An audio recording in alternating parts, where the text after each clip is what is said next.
Program is made possible in part by a grant from the Corporation for Public Broadcasting.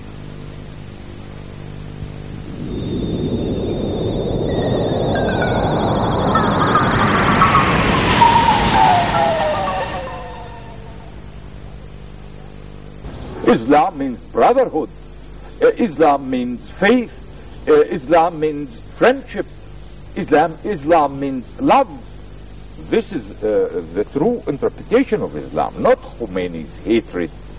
If anybody would ask us to make concessions beyond the Camp David agreement, as it is written and signed by President Saddam, by President Carter as a witness, and by me, it would be curious. But we just signed an agreement. Let us carry it out. If it is right that and just that the Soviet Union should not occupy Afghanistan, which is a country with its own people, with its own right to self-determination, then by the same right and by the same issues that are involved in that, there is no right that can give the Israelis a right to occupy Arab territories. Good evening. I'm Nancy Dickerson, reporting from the Middle East. Those three men you've just seen have a profound impact on our daily lives, on what we pay for gas, and whether the military budget should be increased. What they do, and virtually everything else that happens here, affects us, from the invasion of Afghanistan and the revolt in Iran to the stalled Israeli-Egyptian peace talks. For that reason, this entire area is the focus of intense diplomatic activity. World leaders crowd the airports, coming to see the same people I interviewed: the President of Egypt, the Prime Minister of Israel, and the Foreign Minister of Saudi Arabia. So won't you join us for this, my special assignment, the Middle East. Allahu Akbar. Allahu Akbar. The Middle East is an area in which the United States has had a long-standing interest. For years it has been the backer of the State of Israel in its difficulties with its Arab neighbors. And as the United States' own petroleum reserves have dwindled over the past decade, it has grown more and more dependent on Middle East oil suppliers, some of them those Arab states that have gone to war with Israel. This country's diplomatic efforts concerning the Middle East reached a high point when President Carter, at Camp David, brought Egypt and Israel to a peace treaty, a prelude, the U.S. hoped, to Israel's peace with other Arab neighbors. That hope remains unfulfilled. The revolution in Iran was the first of two recent events that threatened American interests in the area. The revolution not only affected oil supplies, but installed a fundamentally Islamic anti-American government. That government preached that the United States was the enemy of Islam, the predominant religion of the area. That Islamic call produced echoes, if not revolutions, in other nearby Muslim countries. The second important event affecting American interests was the Soviet Union's Christmas-time invasion of Afghanistan. The invasion produced fears in virtually every other country in the region as well. The United States now feels a new sense of urgency about the Middle East. American diplomats are in and out of its capitals with nearly daily regularity. And President Carter's national security advisor, Dr. Brzezinski, told me when he was in Riyadh, Saudi Arabia, that the situation calls for some fundamental rethinking of American foreign policy. Let me just make 2 points, but both are really important. Since World War II, the United States has become engaged in promoting the security of Western Europe and then the Far East. We now realize that this region is also a centrally important region to us, to the Far East, and to Western Europe. Secondly, the social, political, and historical circumstances here are very different. We cannot simply recreate the European experience here. We have to work with different countries in different ways, directly, indirectly, in promoting their security, and we are prepared to do so. On this special assignment, I interviewed President Anwar el-Sadat of Egypt, the Foreign Minister of Saudi Arabia, His Royal Highness Prince Saud, and Israeli Prime Minister Menachem Begin. Each talked about the Afghanistan invasion and what the Russians would do next. Well, you should be always careful about prophecies concerning the Politburo. Usually they take people by surprise. As far as the invasion of the Soviet army into Afghanistan is concerned, I consider it to be a most serious event. And this is indeed for the first time after the Second World War that the Russians carried out such an invasion not by proxy. They took over other countries like Angola, Mozambique, southern Yemen by proxy, Cubans, others. This time they did it directly with their tanks, with their guns, etc. So it's a very dangerous development. What they will do next, I don't think that there is anybody on earth who can say so. A lot of people in the United States say that the Russians moved because they perceived that the United States was weak, that Washington was too concerned with Watergate and Vietnam.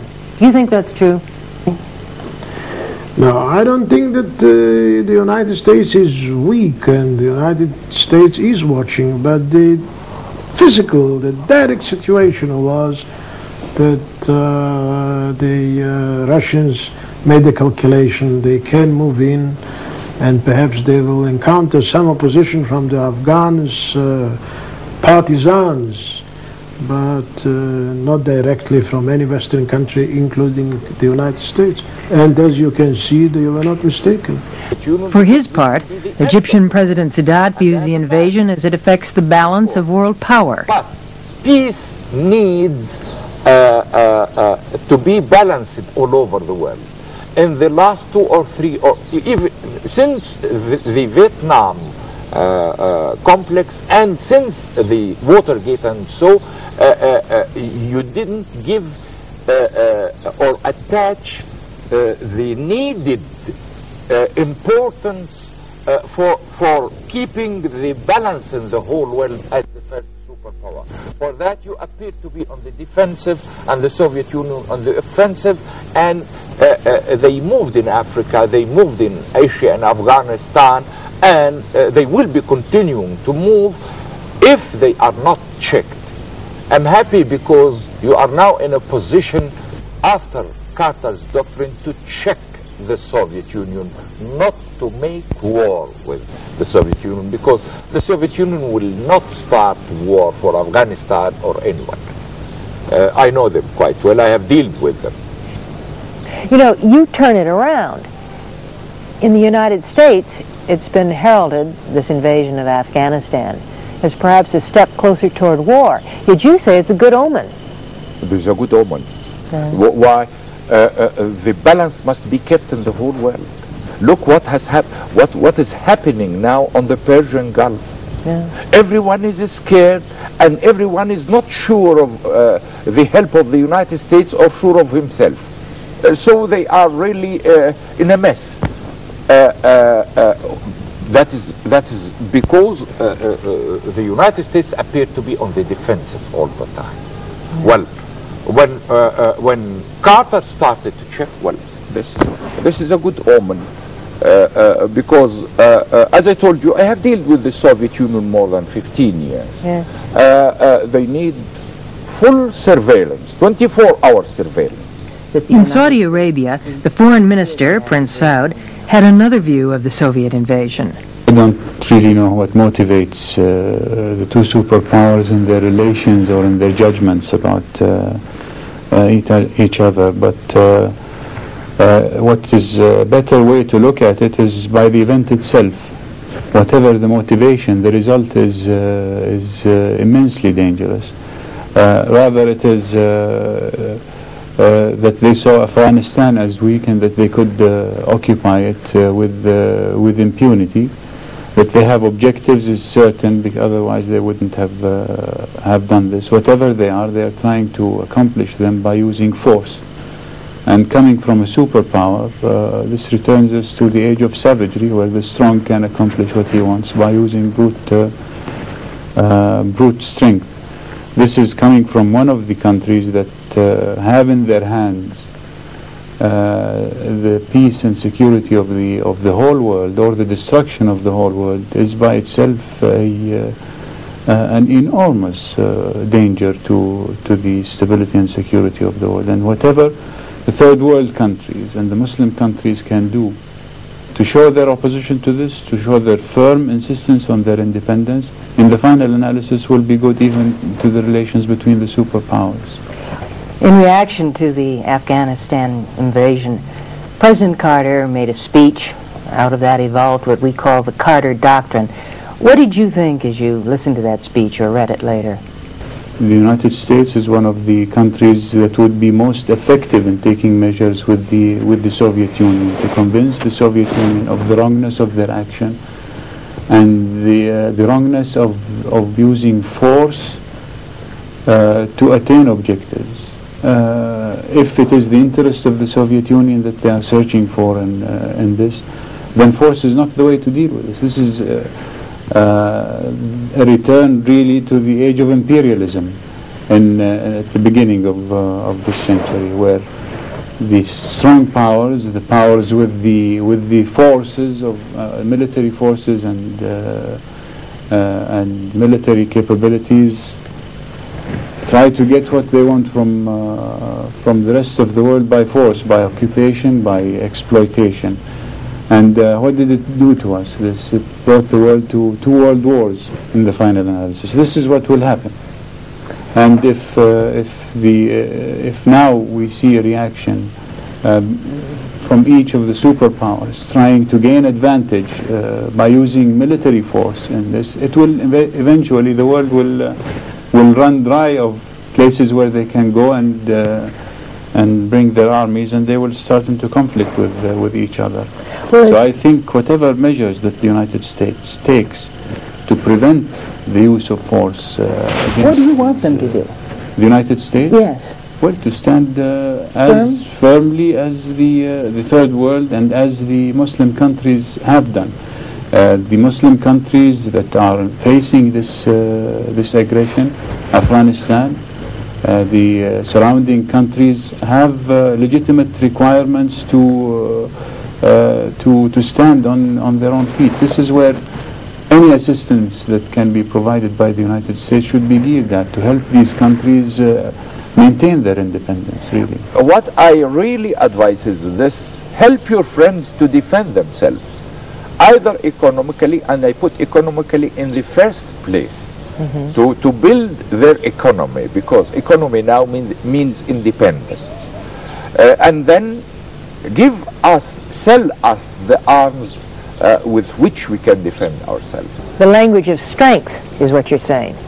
Quite right.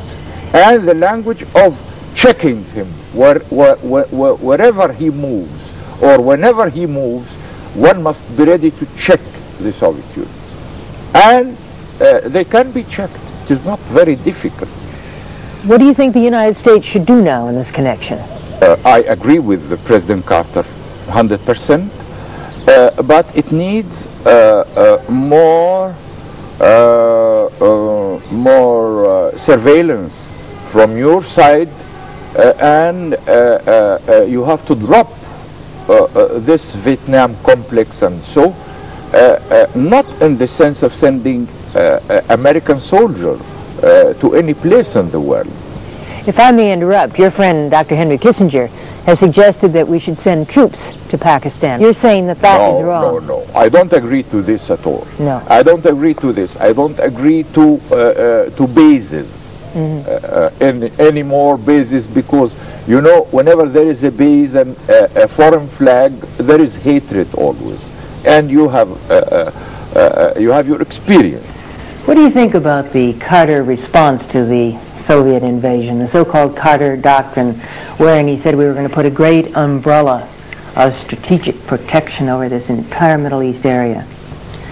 Well, I suppose it was a very serious statement.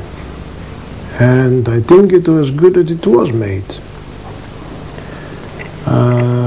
Because now there is a clear warning as far as the Persian Gulf is concerned. Vital interests of the West are there, no doubt, because until we have solar energy or nuclear energy, all the West will move the wheels of their industry through oil. Even its agriculture by oil, and therefore it is a vital interest. And this is the reason why I deem it to be a very serious statement. Do you worry about that? Now, I will tell you. I believe in the peace treaty we signed with Egypt. I believe that not only President Sadat wants peace, and he does want peace, but also the Egyptian people. So, not from this point of view, there is, from our point of view, a problem of being alarmed. But we have to think about the future. That is true. Prime Minister Begin, I've just been in Saudi Arabia, and many people there believe that the Israeli occupation of Arab lands is equal to, if not a greater threat, than the Soviet occupation of Afghanistan. Madam, look at the map. Well, I don't want to use derogatory words, but I think it is one of the statements in which there is the almost complete lack of wisdom and realism. What threat are we to Saudi Arabia? The southern Yemen is a threat to Saudi Arabia. There are Cubans and Russians. Do we want something from Saudi Arabia? We want to live in peace with everybody. We don't threaten anybody. Ecological moment. Why shouldn't the United States, with all its status that I told you about, start talking with the Palestinians, with the PLO? Well, Kissinger gave a certain commitment. Yes. But I think the responsibility of the United States as a superpower, or the first superpower, and in this troubled world, and mainly in this troubled area now, I think this should bring the United States to talk with the PLO for the sake of peace and for the sake of trying to ease the tension in this part of the world. Do you have any indication that they will talk to the PLO? I have no indications, but as I told you, I am of the idea that it is the responsibility of the United States to talk with them. Even if there is a commitment like this, tell the Israelis we are going to drop this commitment because we are responsible, especially after what has taken place in Afghanistan and is being cooked now in this area. Is our government urging you pretty strongly to talk with the PLO? No, your government doesn't. I never heard that President Sadat asked America to talk to the so-called PLO. I didn't hear it from him, and I met him many times. He told me that. Well, I only say I never heard. I didn't say that you didn't hear. I never heard about it. But I don't want to repeat whatever President Sadat told me about this subject because we held private talks. No, the United States government does not ask us to negotiate with the so-called PLO. For obvious reasons, they know our attitude. What is the PLO? It is a genocidal organization. It has a genocidal aim to destroy the state of Israel. They always attack men, women and children, civilians, always. That is a genocidal method. So now, to whom are we going to talk? To those who want to destroy us? For those to kill our men, women and children? Is there a nation in the world which would negotiate their own destruction? I think the last question would answer all the other questions. No nation would do so, and we are a nation. We want to live, and we are not going to negotiate about anything with the so-called PLO. Lately they also made again threats that they will hoist their flag on Jerusalem. What does it mean? Destruction of the state of Israel. Because for Jerusalem we will fight. They won't, never do so. And Jerusalem will be always our capital city. However, again, I would like to say I never heard any such advice from President Carter or Secretary Vance that we should speak to or with the PLO. Mr. Begin, people here in Israel say that the peace accords are fine for President Sadat because he's got most of his land back and his oil fields. But what did Mr. Begin get? Just a piece of paper. Do you ever go to bed at night and worry about that? My friend, a peace treaty is not a piece of paper. That is a very cynical statement, whoever made it to you. If that philosophy should be adopted, then we will always live in a jungle. Peace treaty is a very serious document. I don't think we made any mistake whatsoever. It's a turning point in the annals of the Middle East. This is a real achievement. As I told you, we gave great sacrifices for it. It's not a question of a piece of paper, it's a question of peace. And I believe that with Egypt, with the largest and strongest Arab country, we have now peace. Mr. Begin, the Jerusalem Post has a headline here saying, Carter boiling mad on settlements. And there are a lot of people who feel that your policy on settlements in the West Bank makes a mockery of the peace agreement. This is what is said. You know that. No, I don't. I never heard such words. I will always answer any questions. But you say I don't have to prove my sincerity. I am an old man already, and I proved it throughout my life on any occasion. I think both President Carter and President Sadat know very well. When we had difference of opinion, we said so. We never misled anybody. About the settlements, we said time and again throughout the negotiations, we have a right to settle in the land. It's not foreign land. I said so in Aswan in the presence of President Sadat. We have a right to live in the land. And on the other hand, this is one of the most serious issues of our national security. Have a glimpse at the map. A little country surrounded all over. Soviet weapons, Western weapons, etc.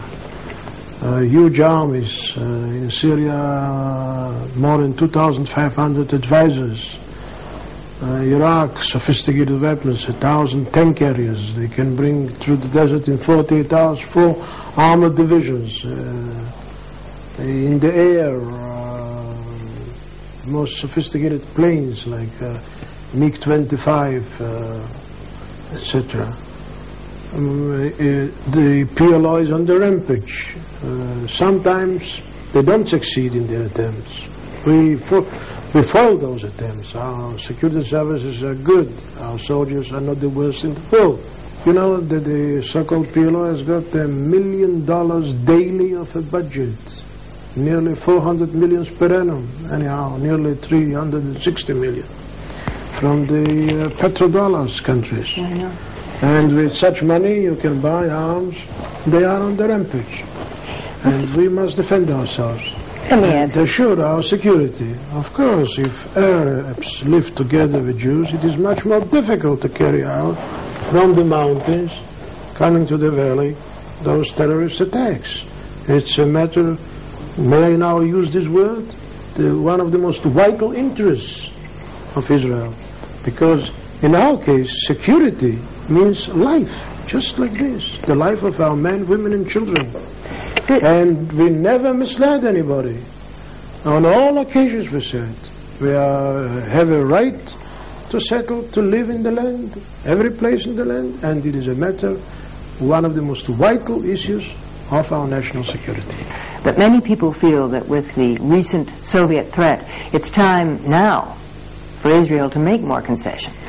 We signed the Camp David agreement, and we want to carry out this agreement faithfully, scrupulously, in letter and in spirit.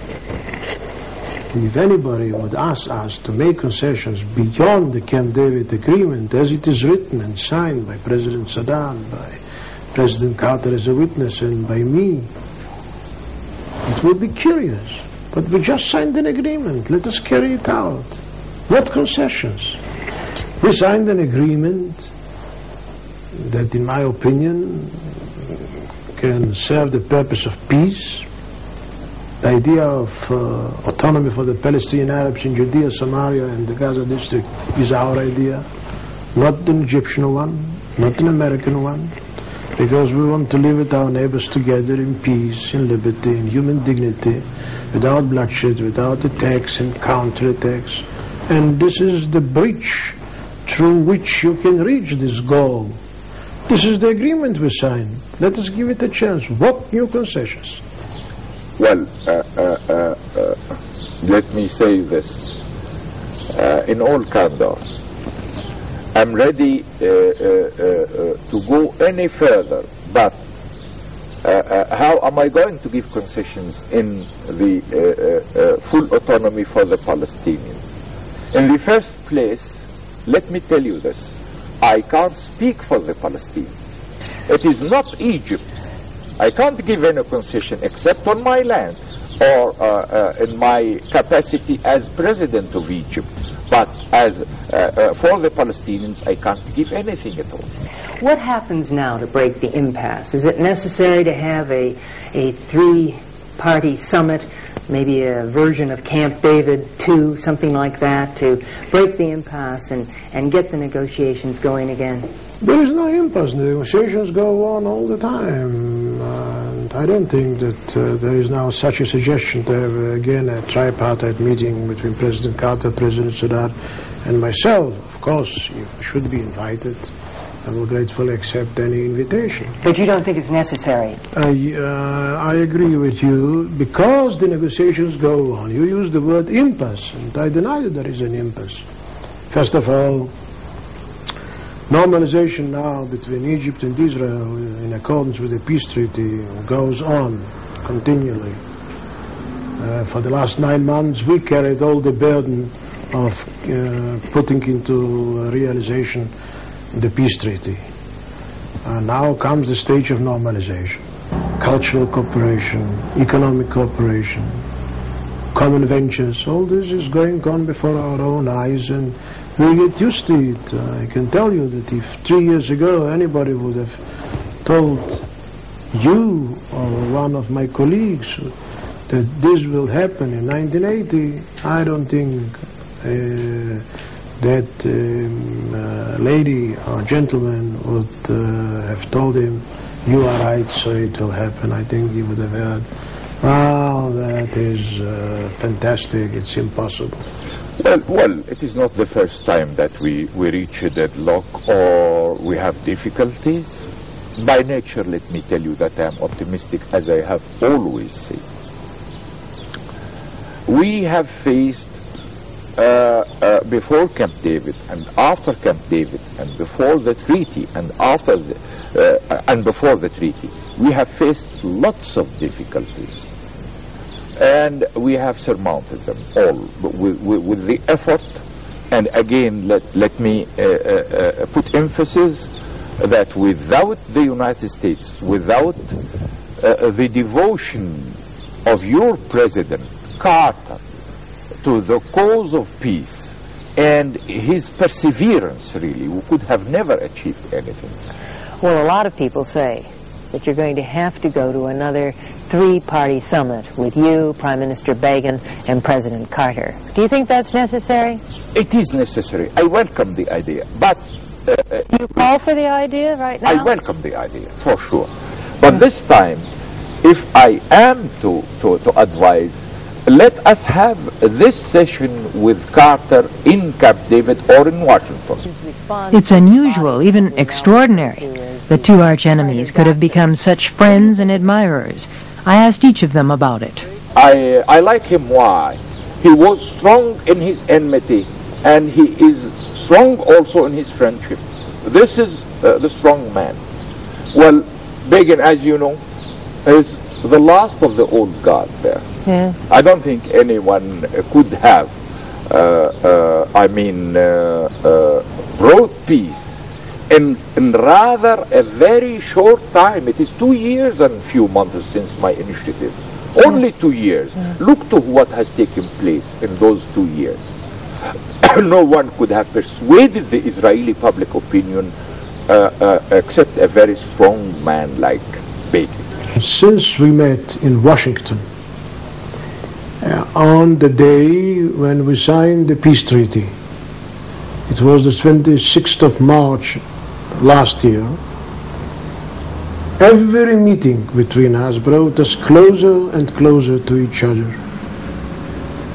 and the best was the last at Aswan.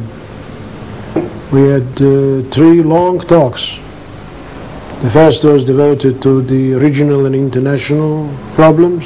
We found common language and understanding completely. What language do you speak to him in? English?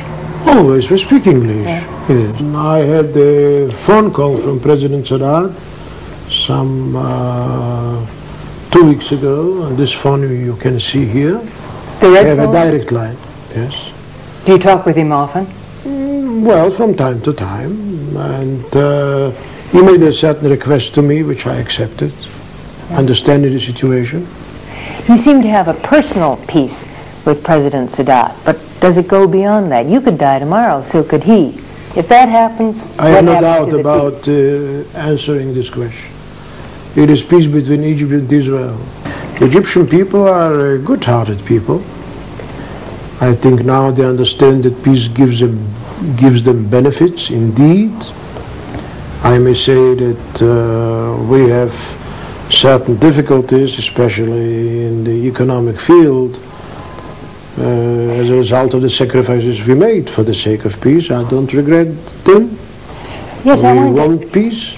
since the Soviet invasion of Afghanistan, there's been a sense of urgency in the United States. Has that sense of urgency permeated any of your Arab neighbors to the extent that they've started to soften their isolation of you? Let me tell you this. They didn't isolate me. Look what is my position now and their position, all of them. Everyone is shaking in his own country, shaking really. On the Gulf, Saudi Arabia, Libya, Algiers, all of them are shaking. Syria, well, they isolated themselves. They didn't isolate me at all. In the time while they are shaking and they couldn't solve any problem, but on the contrary, there has been more and more contradictions among themselves in the new league that they started in Tunisia. In this same moment, I'm gaining ground every day and every moment, either towards the goal of peace or towards creating stability here in this part of the world, the Middle East. So the Arab economic sanctions haven't bothered you at all? Thanks to you, number one, because there are other friends who has helped us. But the main help, and let me seize this opportunity and express my people's gratitude and mine to every American man and woman. Peace has been very profitable for President Sadat and the Egyptians, or so he says. Has it been equally profitable for you here in Israel? No, I can't say so. We have difficulties after the peace. I will give you a simple example. We passed over inter alia also the Alma oil field, from which we already got 25% of our annual consumption. We drilled it ourselves with the help of an American company, and we got the oil from the field. We, in accordance with the peace treaty, passed it over to Egyptian control and sovereignty. We get oil from Egypt, almost the same amount, but we have to pay for it. We made real sacrifices for the sake of peace, but I don't complain, I don't regret. I also believe that the overwhelming majority of our people wanted it peace. But for the time being, admittedly, we have economic difficulties. We shall overcome. Do you think after you die and after the Prime Minister of Israel, Mr. Begin, dies, this peace process will go on, or will it I'm sure, because for the very simple reason that among my people here and among the Israelis, you shall find the issue is a popular issue among the masses. It is not Begin or Sadat. Look, let me be blunt. There are a lot of Americans coming out here, representatives, diplomats, ambassadors, and they talk to you, and we understand that you say to them, put pressure on Israel, settle the Palestinian issue, and then we'll talk to you. And if you don't put the pressure on Israel, we'll cut off your oil. Do you ever talk just like that? Not at all. Not the oil. We don't even conceive of it as a weapon. As a weapon. It's been a question that has constantly been asked, as if people want oil to become a weapon. I don't know how many times I've responded to that question. Oil is not a weapon; it's a resource. If the question is, with the continuity of the Israeli conflict, whether the Arab countries will utilize all their resources to achieve their objective of peace and stability, peace based on justice, peace based on the withdrawal from Arab territories and self-determination with the Palestinians, undoubtedly the answer is yes, they will use all their resources. It's not a matter of blackmail. I will shut off the oil if you don't do this. The response is, unless the Middle East is secure, unless the countries of the Middle East are stable and can look with stability to their situation here, they will constantly be, their relations will be constantly tainted by instability, by abnormal behavior, because they are constantly in a state of crisis in this region. Well, you know, Your Royal Highness, I've been in this area long enough to have picked up a few Arab proverbs. One of them is, he who says that politics and oil do not mix doesn't know the name of his own mother. Well, obviously, one cannot draw fine lines between politics and economics, nor should they, because after all, life is not a straightforward thing. Now, the Israelis have the possibility now of living with the people of this area, in this area, not in spite of them, with them.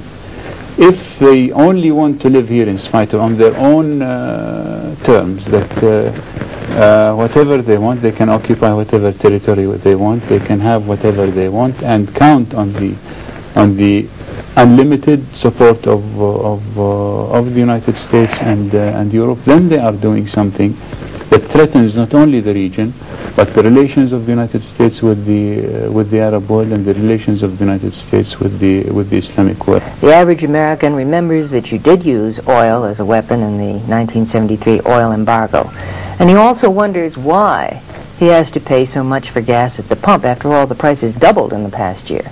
Well, because that is the worth of oil. The problem with you've asked really a two-tiered question here: price and then the use of oil, the boycott of oil in '73. That was a fact. It was used, but the other fact was it was used during a war. But the price of oil, here one must have a basis for allowing the market to achieve its own levels, because that is what will restrict the overutilization of this scarce resource. People see, of course, their own troubles, but they don't see the troubles of others. Take Turkey, for instance, which pays for all its foreign earnings, all of it is paid for just to buy their oil requirement. Now, that is a problem that has nothing to do with just how much somebody pays to go on the weekend. No, that hits them really in their most basic element, which is their development, which affects the standard of living, the possibilities, and the future even of Turkey, because they have negative development. Well, there are many Americans who say that you could just glut the market with oil. You're capable of doing that, and then the price would go down. Well, I think we would be doing the biggest injury to the United States if we did that, and if we continued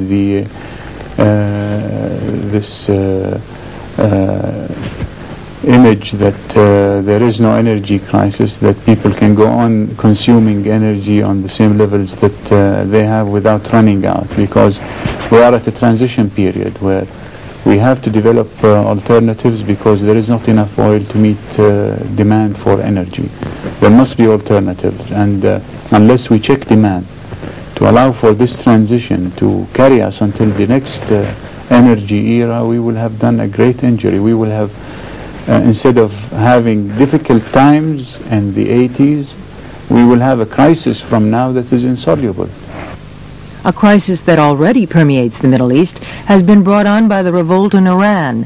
I asked if the Khomeini revolution could be exported. Not at all. Why? Not at all. I tell my people all the facts in all my speeches. Everything is in daylight. It is not the same in the other Arab countries all over the area here. And then there is no exploitation here. In Egypt, there is no royal family and oil and like what is taking place in other places. No, not at all. We are a revolution, and we have democracy, full democracy. You said that the Saudi royal family was in great difficulty and that they were afraid of Khomeini and the Iranians. What did you mean exactly? Well, we are not only scared from the Khomeini revolution. They are scared from the Palestinians. They are scared from the Syrians. They are scared from the Iraqis. Well, I'm sorry to say this, but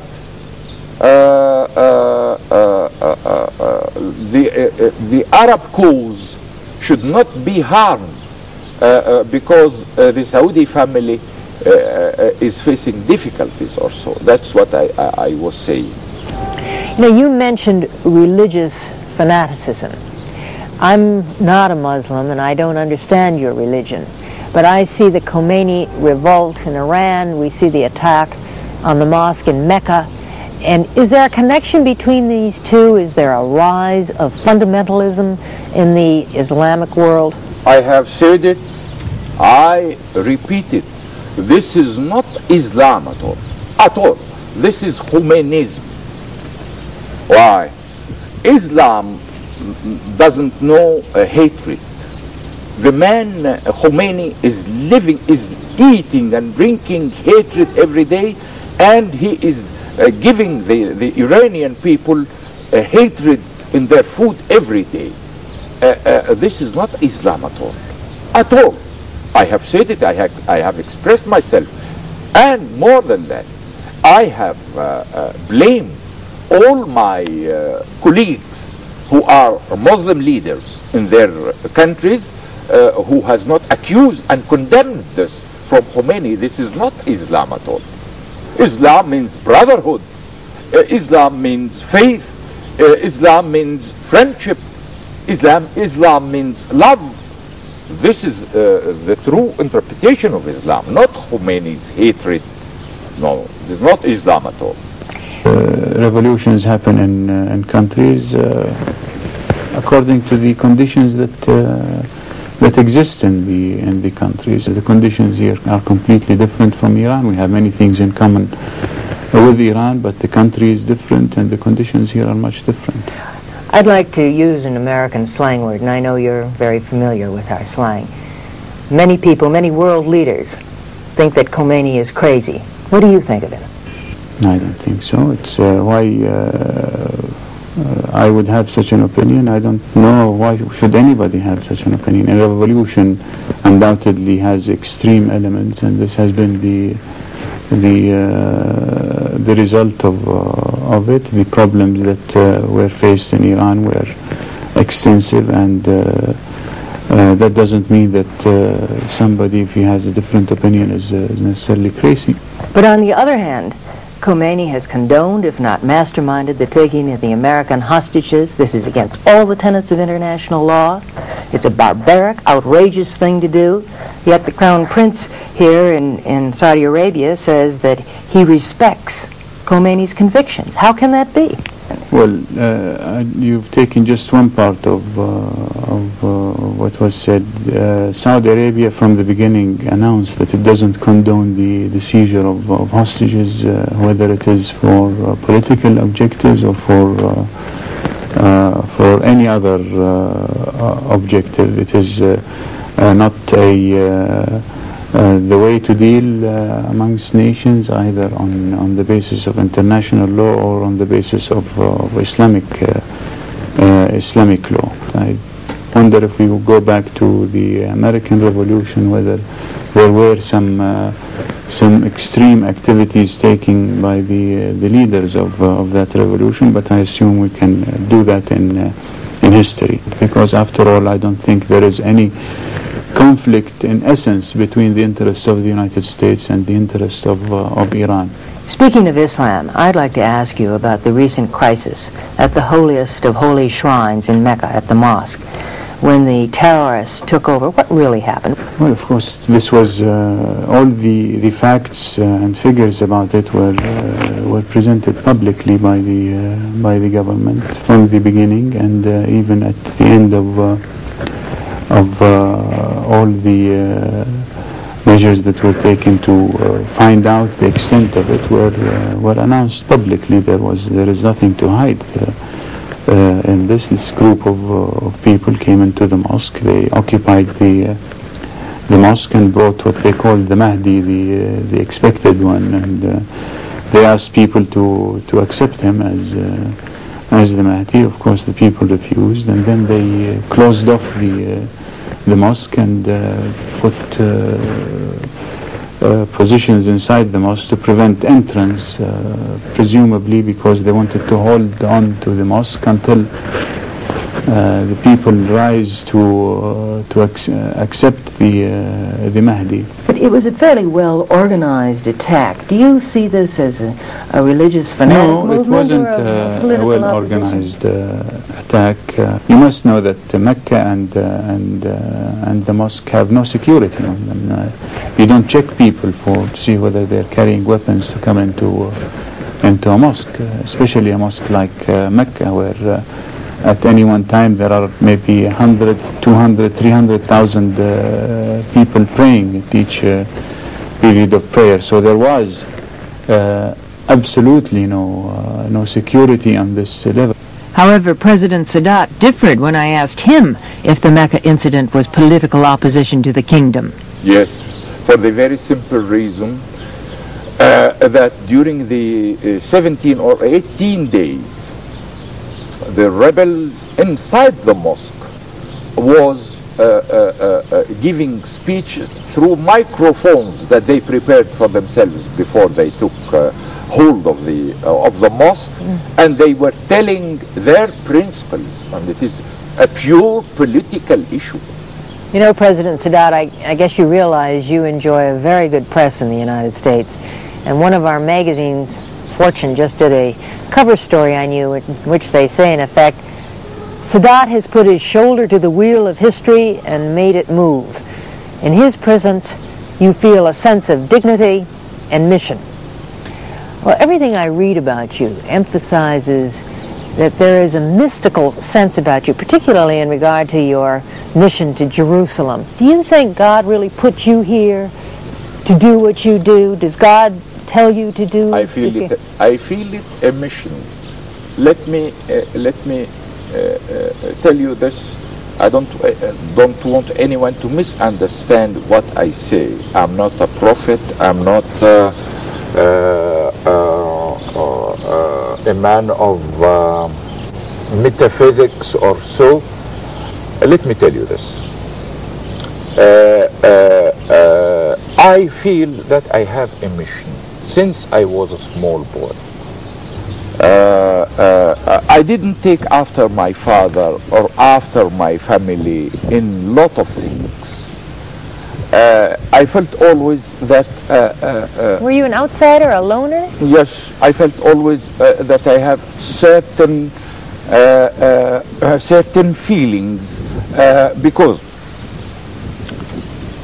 I was taught my main culture is Islam, not Khomeini's Islam. but the true Islam. True Islam says that the human being has got part of God in himself. That's what we call the soul. In my life and in my dealings in the concentration camp, in prison, while I was hungry, in my capacity as a member of the Revolutionary Council who declared this revolution, and then at last as president, let me tell you this. I have always sought the help of God and the stability in the inner of myself. Whenever I was on good terms with God and have the stability in my inner self, well, wonders can be achieved. This last question. Your history is also the history of your country. You've spent your entire life fighting for Israel. And you're very eloquent about it. It's legendary how you talk about your country. As you sit here and we look toward this decade of the 80s that's starting now, what do you envision or hope the future of Israel? As you think of your grandchildren and the future, what would you have for your country? The 80s started with difficulties, but I am optimistic. I hope that after all the problems we now face, we shall overcome them. The men you've just seen are a study in contrasts. So are the countries they govern. It was mind-boggling for me as a Western woman to go to Saudi Arabia, where it looks like one giant construction site.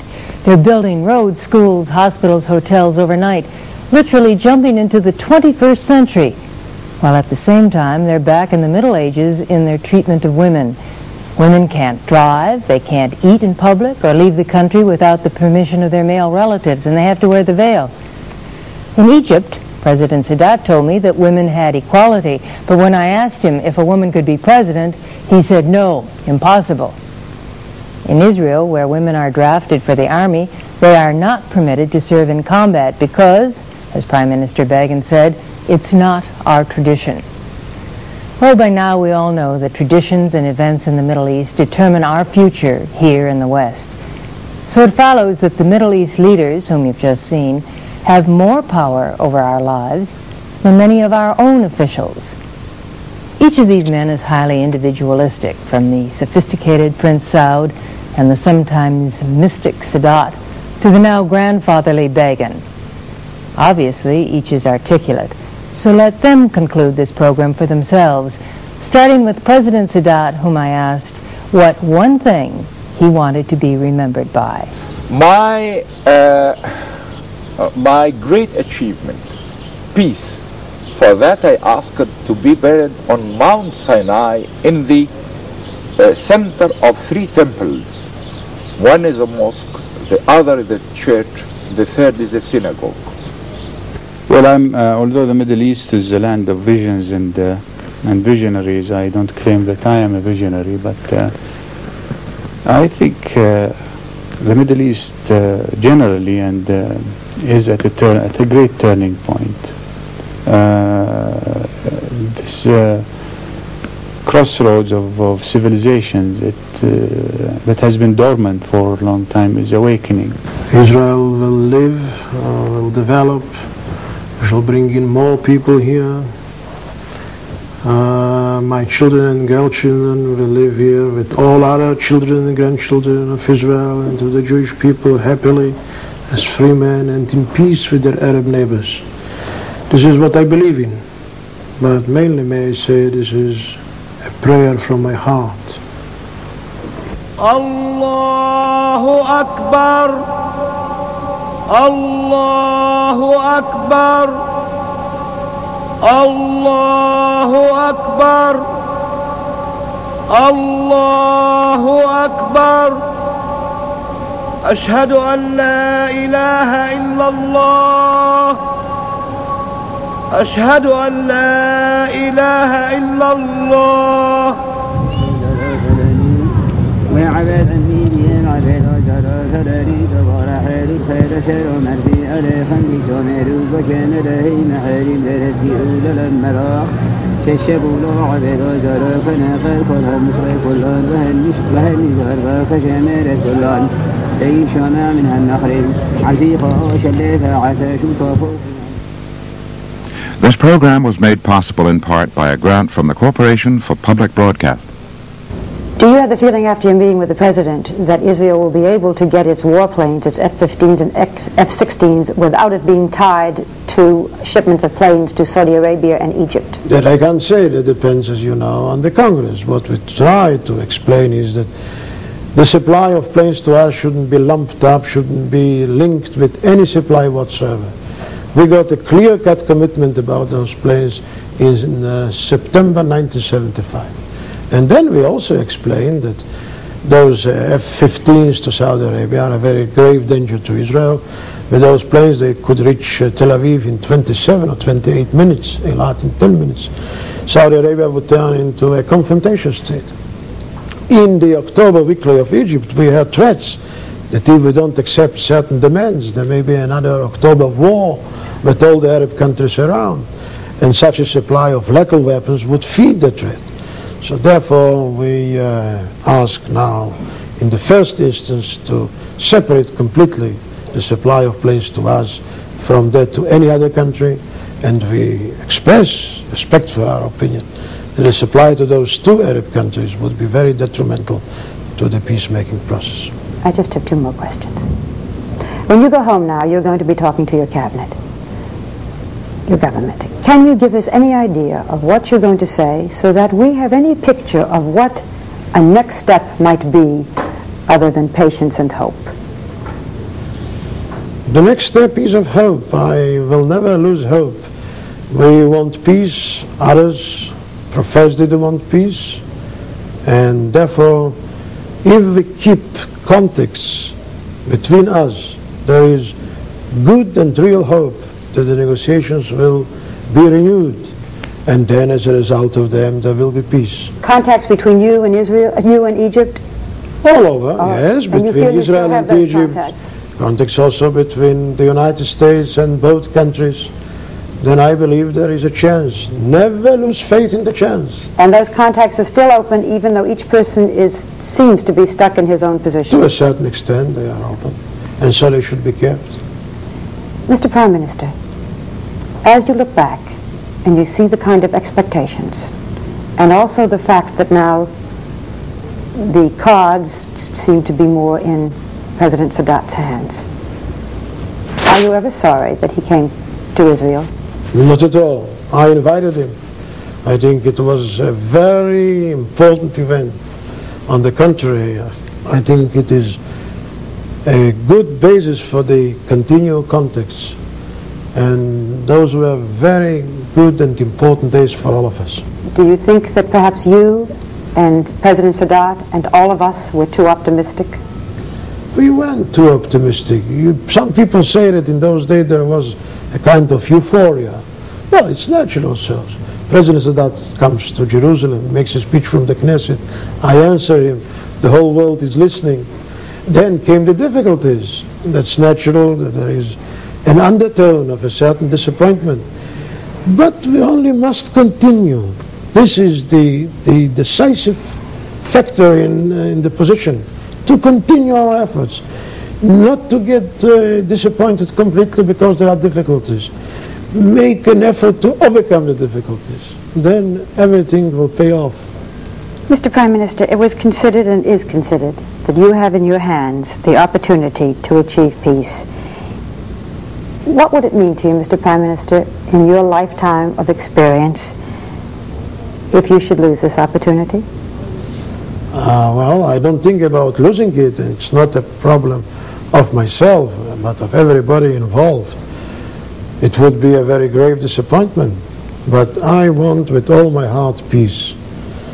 If I may say so, my innermost striving is to achieve peace. Somebody already said that this is my ambition to prove something. I don't want to prove anything. I want peace for my people who don't have, for the last 30 years, one day of peace. I hate bloodshed. I don't want to see anybody hurt or killed. This is my dream. And therefore, since we came into office, we started immediately working for peace. Therefore, I don't even want to think about what you call losing the opportunity. I work for the opportunity. I'll continue working for it. Thank you, Mr. Prime Minister.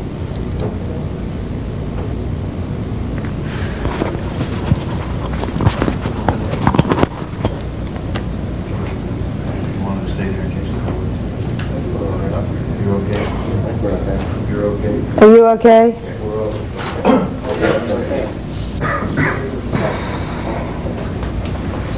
Thank you. Thank you. Do you have many more of these to do, or will you have a few minutes of peace before this afternoon? I have to make another speech in the National Press Club. Good luck. Thank you. Was it half an hour or longer? No, it was under 20 minutes. Huh? We only had a 20-minute roll, didn't we? Or did you reload? Did we have 30 Oh, minutes? no, it was 20 minutes? No, we ran a little over that. Little over what? A little under 30 minutes. Oh, I felt it slow. Shalom. No, you've got your microphone on. Good to see you again. Huh?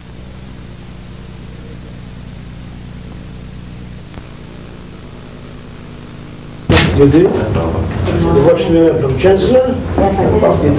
It was already on air? Yes, it just went on. Yeah? I don't know who's going to watch it except some housewives, but I wanted to